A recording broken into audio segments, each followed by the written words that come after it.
importance for the construction of our BCWS and for the construction of even our ACWP and the schedule variance and the cost variance as well. So we have our plan, we have as-built, we have the progress by means of what we've monitored. So in this particular epoch, because of this, when we calculate it, there's going to be a delay because our BCWP is smaller than our BCWS. In the next one, we're going to see, oh, all of these are on time and on schedule. So if we take a look at our BCWP, these actually coincide together there. And the third one, we're going to have this, which is going to be ahead of schedule. That means our BCWP is going to be larger than our BCWS. So where the FIM process actually helps is to automate the process of monitoring the progress and the percentage of completion of each activity there. That's the goal that we're looking for there. And the reason why this is important is because of the timely identification and visualization of each and every one of these is quite important for us in both activity level and in project level. So earned value analysis is just one way of being able to quantify the performance of the project. But also, the faster you recognize that there's going to be a problem, the faster you would be able to make arrangements to ensure that it's going to be ahead of schedule, or at least it's going to meet the schedule deadlines that you've set in your contract. And so that your contract is not going to be subjected to some sort of liquidated damages. With respect to the quality control, we talked about the fact that we, of course, have our design, we have our construction, and then we have our process of continual improvement where we field monitor it, and if we see some sort of problems, we have to go and improve it, right? In terms of quality, the ethical aspect of it becomes even more pronounced. So one aspect of it, of course, is with respect to the liabilities, the liquidated damages, the potential rework that you're going to have, because because rework is that now you have to redo this. So what that means is if you identify it later, it's going to be worse because you have this cost influence curve. Also, there's a more ethical reason behind that as well, and that is by means of structural stability. This is a bridge in Quebec in Canada. The main reason why this actually was problematic and it actually collapsed in this way, that's killed many laborers and competent people there as well. It's because that the material had some defaults and they had not anticipated for loads during construction, and they didn't have the technologies available both to plan it properly and to monitor it correctly as well. We want to make sure that these types of catastrophes do not happen. It still happens. You see, let's say, settlement of land. Recently, we had the Florida problem. I'm sure you've heard it in the news. But the impact that these get, this is why we're engineers. This is why we are actually doing this. We're doing this so that we can make sure we prevent these types of catastrophes from happening by gaining as much knowledge from previous and then building and recreating knowledge to the best of our abilities. So after this, there's actually in Canada, whoever graduates from the universities in engineering, they provide them with an iron ring. And this iron ring, they say that they've melted the iron related to the collapse here, and they're basically giving it as a ring. But symbolically, whether that's true or not, symbolically, it's a representation of how important your job as a engineer, as a project manager actually is. We might think that a part of what we're doing might not be that important. It is very, very important. That ring is given to every graduate as a reminder that your abilities and your graduation comes with significant amount of responsibility, both to society and to yourself as an individual as well. So moving from that with respect to the quality, utilization of technology, and one of the aspects that I say this is the ethical reason why I'm very interested in this topic particularly, is with respect to the fact that the probability of occurrence of a catastrophe of this nature is low. The impact of it is very, very high. But if we can mitigate it with proper technology and we have the means of doing it, why not do it? And that is the aspect that I'm working on with respect to and the field information modeling that we talked about. If we can mitigate this risk, and if we have the technologies to do that, we have to mitigate it. Is our moral obligation as engineers to be able to perform this. So an algorithm to check that compliance using everything that you've learned. We talked about the object recognition, elemental, point, STL, FIM, but we didn't talk about the compliance. So the compliance basically has a few additional elements to it. This has the element of angular threshold. It also has the element of translational threshold and a maximum iteration. The maximum iteration goes into the heart of your basically ICP, which is inside of this scan point STL recognition. What that means is that if it's not converging, let's have a cap on how many iterations you're going to have. And sometimes it's going to happen because you're going to have incomplete data. And when you have incomplete data, let's say you have only data from one surface that you're trying to match that, it's not going to work that well. So basically that's why we have to perform this. But we also have an angular threshold, we have a translational threshold. And this is where we can say, okay, if the angle of a particular element in terms of how much it rotated is larger than this angle, then that element is basically out of tolerance. Same with the translational. If the translation is larger than the threshold that we're anticipating, then we're just going to say it's out of tolerance. Where this is implemented in this algorithm is here. And it requires some other elements from our previous one here as well. And I'm going to represent to you a condensed version of this in the next slide so that you can see it's exactly the same what we talked about. It's just a more condensed version so that you can, if you wish so, you can utilize the robust statistical methods that we talked about as well for your future, you know, not necessarily only for the project. Project is, you can complete it with what we've talked about, and it's not, we can negotiate on those aspects, but in overall, the robust statistics is very, very important so that we can make it as accurate as possible. So it gives you that much flexibility so that you can utilize it later on. So this is basically what has increased. What that means is here, the first part is we want to find how much angular error we have. So we have that rotation there, right? What I do is I say, okay, we have a particular vector. This is just a random vector. I have that vector, random vector as 0, 0, 1. What I do is I multiply that 0, 0, 1 by R, which is our rotation matrix. And then that's what give us V, a rotated version of this particular vector. Then what I do is I find the angle between these two. This angle represents how much angular movement actually that particular in 3D with just one metric, that particular element has actually undergone. So this is what the first two lines here is. TET gives you basically the angle of rotation in one angle, single value. The distance is how much translation you're going to have. So you're going to experience a bit more, a bit less, depending on how it is. So you have to play around and see how it is, and then which elements you're actually going to do by means of this threshold out of tolerance. So this is basically the norm, or the distance that a particular element translationally has translated there. That is going to be our translation error, or that distance error that we're going to have. These are the two. So we take a look at it elementally, whether an element has been correctly assembled or not. And then here the distance is going to be utilized and for our basically surface flatness visualization there. What you have here is also an if statement.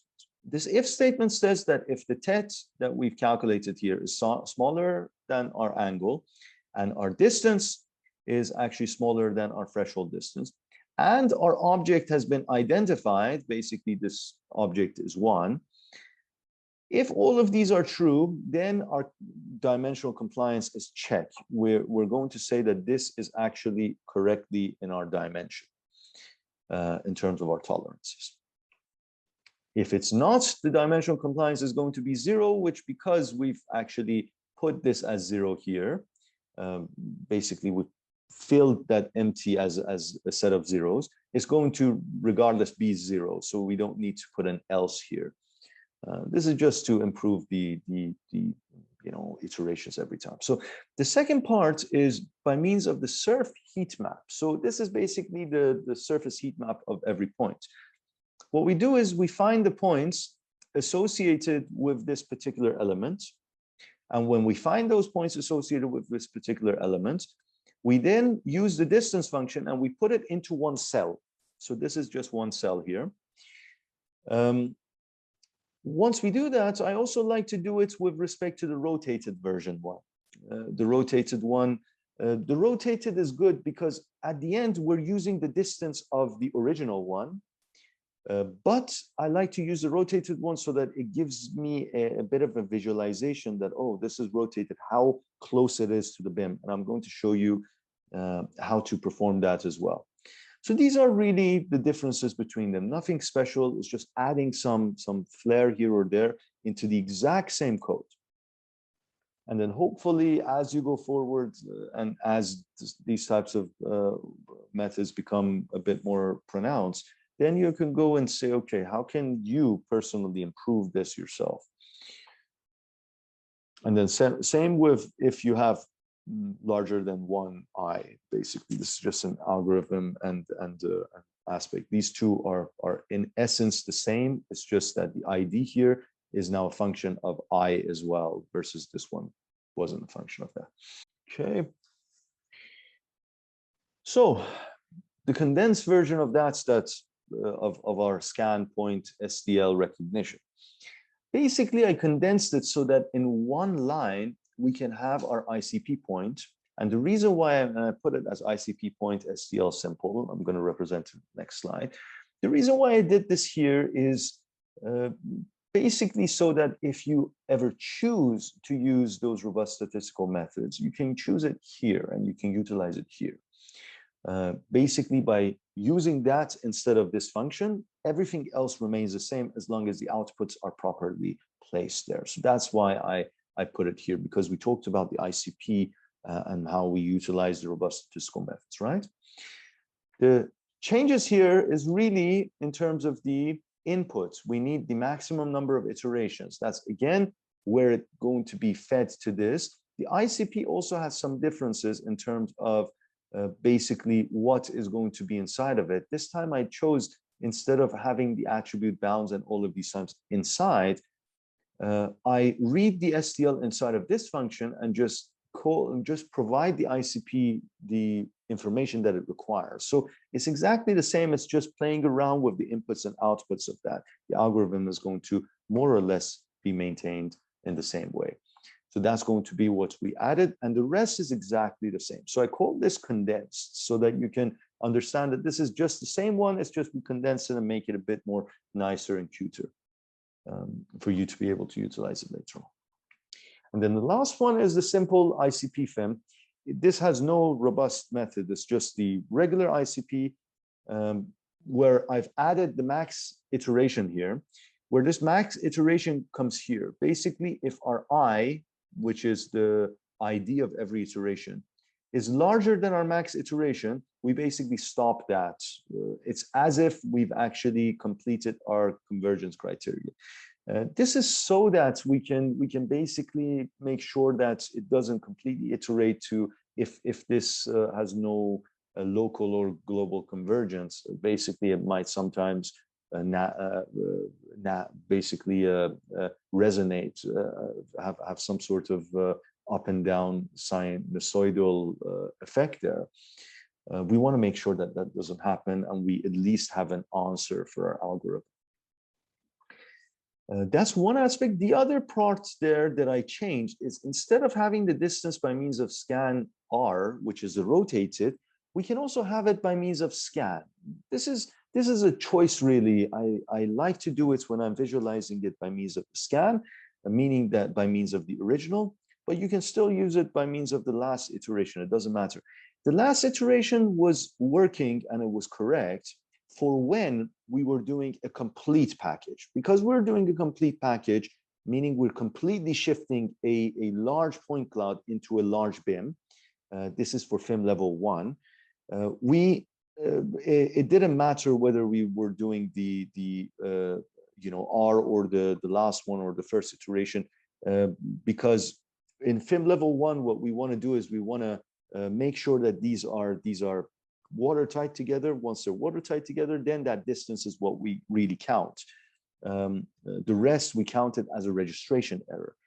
Here we are assuming that the registration error is perfect, and there's no registration error or very, very limited.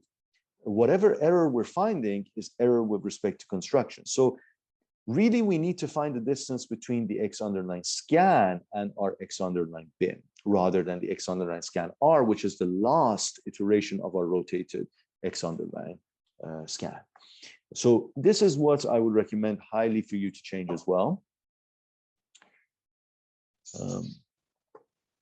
So now you can add those robust, cute bits and pieces to this code. And once you add it to this code, then you just change it similarly. If you want to add another, let's say, name to that function, you can change it similarly to the other one, and the rest would change accordingly. Okay, so some results. So I used Epoch 1 for the first group. And I say, okay, results of the object recognition elemental for the compliance, basically the last one that I presented to you, which is the overall code. With thresholds of 10 centimeters for distance fresh, and these basically are thresholds here. And what I got here in terms of surface recognition is this. That means the ones that are not available, that means that there were no correspondences between the point cloud and that surface. The ones that are red means that there were correspondences, but there weren't enough to satisfy this surf min local here, right?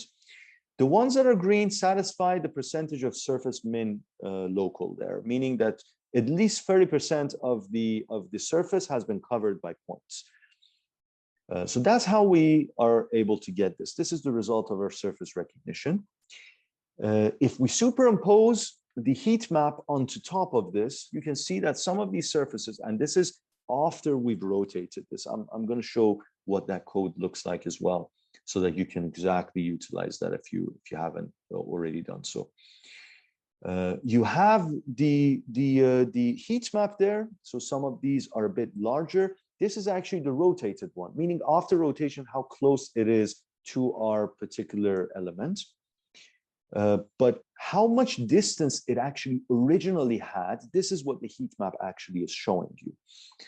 So even though it looks like these are quite tight together, it's because it has been rotated to optimal location, but really, originally, it was quite far away. So we have to represent that somehow so that we can understand which one of these elements were actually quite close to it and which one of these elements were a bit farther away and very, very far away.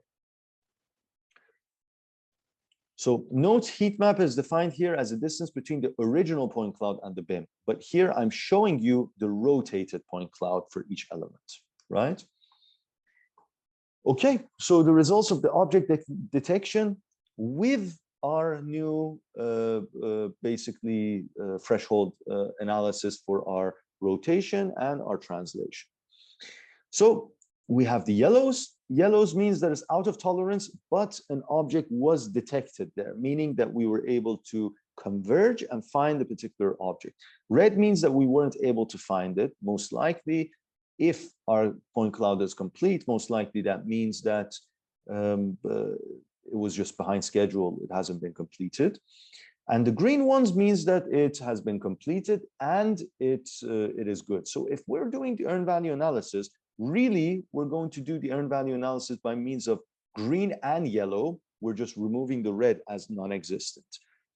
For our tolerance check, we are going to only consider the yellow ones and say, oh, these yellow ones need rework there. So these are the distinctions between them. In terms of progress, we don't care too much about whether it's yellow or not. We basically say, okay, it exists. That means that it's been completed. Whether it's been incorrectly completed has to be reported in a different manner. If we superimpose a point cloud, it looks something like this. So you can see why these were included and why there was no correspondence. And there's because I basically cut that particular point cloud out of it. So you're going to see this in your data as well. And you have to kind of see how it is. And you have to see, okay, what was in your BIM and what is not right now in your BIM by means of just this simple color coding. So the visual representation of the final results. So this is, I basically grabbed the original ones, right? Each and every one of them. And I basically put it together here. You're going to see that these are actually quite different than how it is. How I actually put it on the top. So you can see that here, even though this was selected as correct because I had a very, very high tolerance. I think I put like 20 centimeters for tolerance there. Otherwise, none of them would be intolerant. Here is the only one that was green, but you can see here, this is significantly higher. This is also quite higher as well. I think it was twisted there, and similarly here as well. And then here, similarly, we had it good. This one, again, it was quite different in terms of how it was and how much it actually rotated. And this one was the one that didn't exist. So here you can actually see it visually that, oh, you see that our BIM and our original point cloud actually did not coincide properly together. And because of that, we're having some problems here with respect to the dimension and the tolerance checks. Okay. So note that these are the points of the surf heat map rotated for each column. No, sorry, these are not rotated for each column. So I apologize. This is surf heat map, not rotated. So remove the rotated here. This is the original point cloud, and then afterwards there, the heat map, which I'm presenting here, this is what has been rotated. So I think I meant to put that here incorrectly. So this is what you can see. This is the rotated. You see they're close together there, right? But they're all within the tolerances. Some of them are within the tolerances, some of them out of the tolerances, and you can see it here with respect to how that surface actually was differentiated. So this is quite significant. You can see this is significant as well. This is also, but these two are quite close. This one, it wasn't able to basically put it together because we only have information of one surfaces, as you can see here. And because of that, it cannot properly find where it's supposed to be. So it's not really a problem necessarily with the algorithm, it's really the problem with the amount of data that was collected. And that is another aspect that we have to collect data in a complete manner. And the last discussion that I wanted to have in this class is essentially with respect to our code for each epoch. Basically, I put all of this in one code. In this code, you basically determine the object detection thresholds. These are the distance threshold, RMSE threshold, surface min local, surface min global, all of these aspects. You have angular threshold and you have the translation threshold. Then you also add the object, the epoch, the maximum number, the maximum iterations. These are more data related. So for our project, we do wall, floor, column, and you have epoch 1, and then every time you basically have to change the epoch as well, right? And then the maximum num is also a function of your particular BIM. So at a particular time, it might be less or it might be more. The maximum iteration is 100. This is also dependent upon how you want to do it. Maybe you can decide on 50, maybe you like to decide on 20, but that's up to you how much you want to do it. I like to do it 100 because we want to make sure that it wasn't able to converge, um, at least, and we don't want to spend more time than that. And then after that, we basically put our condensed compliance version there. And here we have all of our thresholds and all of our information that we have there. And what we get out of it is object, the coverage, the surface heat map. The surface underlying heat underlying map is the heat map of the point cloud before rotation. The rotated is each and every one of those rotated. So it represents the same heat map. It's just the position of it is rotated closer to your BIM, so that you can also take a look and see, oh, has it been correctly converged, or does it require some other methods there and some other improvements? Maybe you have to play around with your distance threshold and so on and so forth. You have the compliance dimensions, which basically, if it's 1, that means that it's good and it's in tolerance. If it's 0, that means it's out of tolerance. So let's do the visualization. So if you want to visualize the heat map in the rotated point cloud, what I recommend is using this code. Basically, if our surface heat map in a particular time, in a particular element is not empty, basically that's why you have this nice top there. You basically visualize a point cloud of the rotated, and it shows you the rotated, and because of this actually gives you that nice green and red and all these items. It superimposes on top of that so that you can take a look at it and see how it is. And then the second part of it is visualization of that in an STL way. So here I say, okay, if the object is 1, that means that the object has been recognized and the dimensional compliance has been satisfied, then we put it as green. If not, then we put it as yellow, meaning if the object has been recognized but the other one hasn't been satisfied, it's yellow. Else, we just basically put it as red.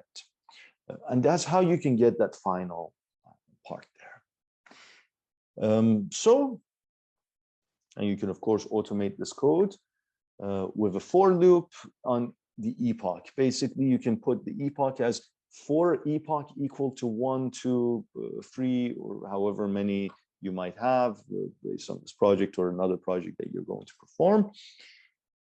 You're going to have to do that. And then once you have that, then you can basically automate through it and see for every epoch what's going to happen. There's going to be some bits and pieces that you have to improve there, but that's pretty much what you have to do in terms of the programming of it. You, for instance, need to put the object into, let's say, a potential cell format. Just some programming there when you're adding a for loop, similar to what we've done here. So it's nothing that I'm confident you wouldn't be able to figure out if you do choose to automate this process.